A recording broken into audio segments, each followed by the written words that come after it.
Donnie and Dolly. The team is supported by ableauctions.ca. Closing your business? We can help. All of our guests today, including John Shannon from the 100% Hockey Podcast, standing by, brought to you by our title sponsor, Able Auctions, ableauctions.ca. Canucks officially extend Connor Garland. Thatcher Demko extends for 3 years. Brock Boeser extends for 7 years. And here to talk about that and all matters National Hockey League on the day free agency opens is John Shannon from that 100% Hockey Podcast. You're busy. We thank you for this. John, how are you? I'm great. Happy Canada Day, boys. Yeah. Yes, happy Canada Day to you, and we apologize for not wearing anything red. You've got the flag in the background. Good on you. You're I got to be honest. Than us. Yeah. I got to be honest. I only did it after you gave McIntyre heck. Oh. So I'm a little embarrassed because I'm not wearing a tie like McIntyre. I don't know what he's doing wearing a tie on July the 1st. Well, he has to. You look good no matter what, John. By the way, I looked at your bio today. Your birthday was in June. We didn't say happy birthday to you. Yeah. Happy birthday, John. Yeah. Thank you. Yeah. I'm trying to get those retroactively reduced. So. Yeah. Well, you've got company there. Hey, just your opinion of what the Canucks were up to today, well, over the last week or so, but extending Garland, Demko, and Boeser, they're all sticking around. Sigh of relief, I think, more than anything for the hockey club. And I say this for any team that's or any fan base that is a little disappointed that their team hasn't dipped their toe into the unrestricted free agent market a lot, is that we're not starting the season tomorrow. There's still a lot of work to do. I think the Canucks understand there's still a lot of work to do. Maybe not on the blue line, but certainly I think that that there still has to be an appetite to look at some sort of second line center. I know Philip Heedle's a good player, but you have to have some question marks about his health. So to me, this is not the end of the search. This is just the beginning of the search. So I expect a few teams like Vancouver, like Edmonton, to be in the world of trying to make their team better over the next couple of months. And going back a bit, John, do you understand what the Canucks were thinking in acquiring Evander Kane? I do. I do. And when you think of Garland and Sherwood and now Kane, this team's going to be hard to play against. Evander Kane still has a lot of miles on him, and he can be a factor. You talk to anybody in Edmonton, and if you watch those games, particularly the first 3 rounds, Evander Kane was a factor in the playoffs. He made a difference.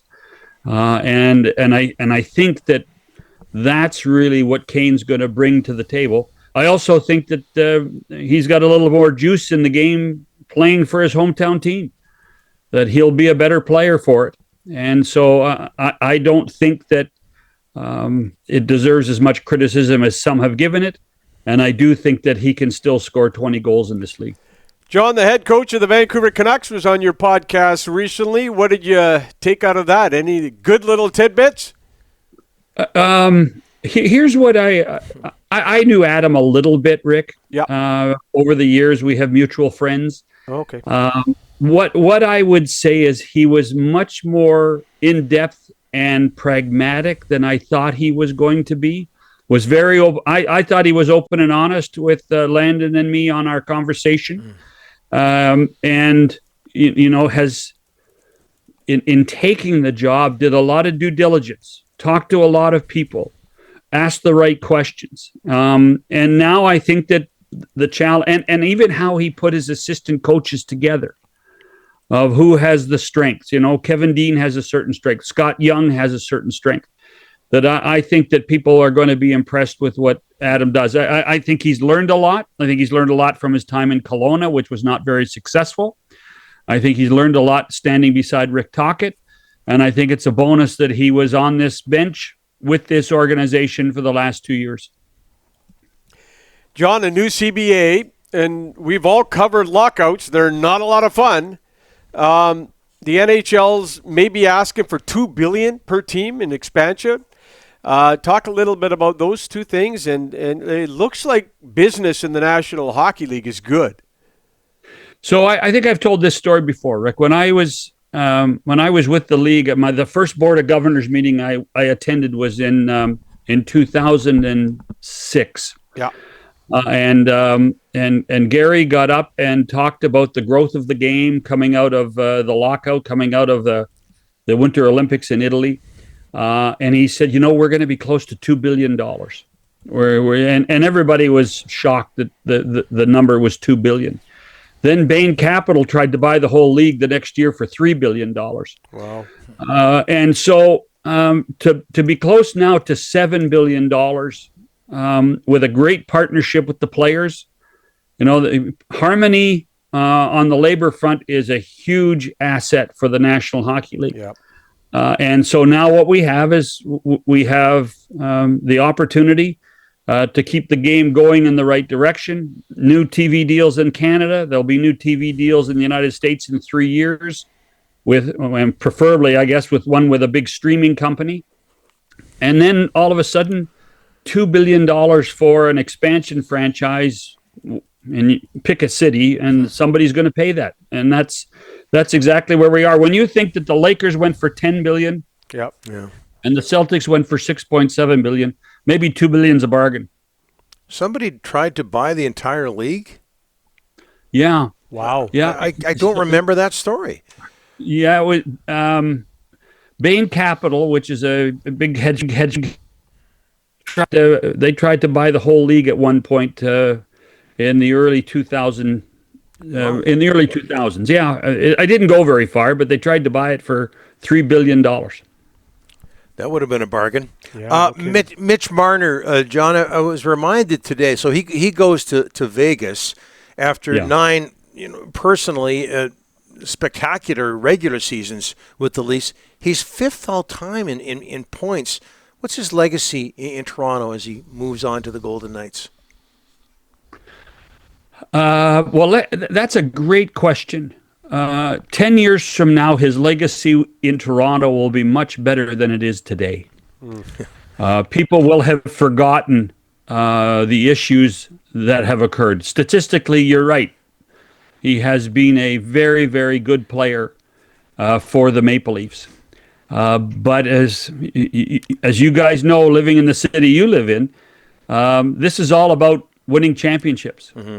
And the parallels of winning a championship with Mitch Marner reflect in winning one playoff series. One. And that's not good enough. And there is something about Marner and his personality in Toronto, a local kid, that has really soured many people on what Marner's done. I think in many ways, Marner is the closest player in Maple Leaf history in style and effectiveness on the ice in the regular season to Dave Keon. And that's high praise, I think, for a guy like that. But it was time for Marner to move on.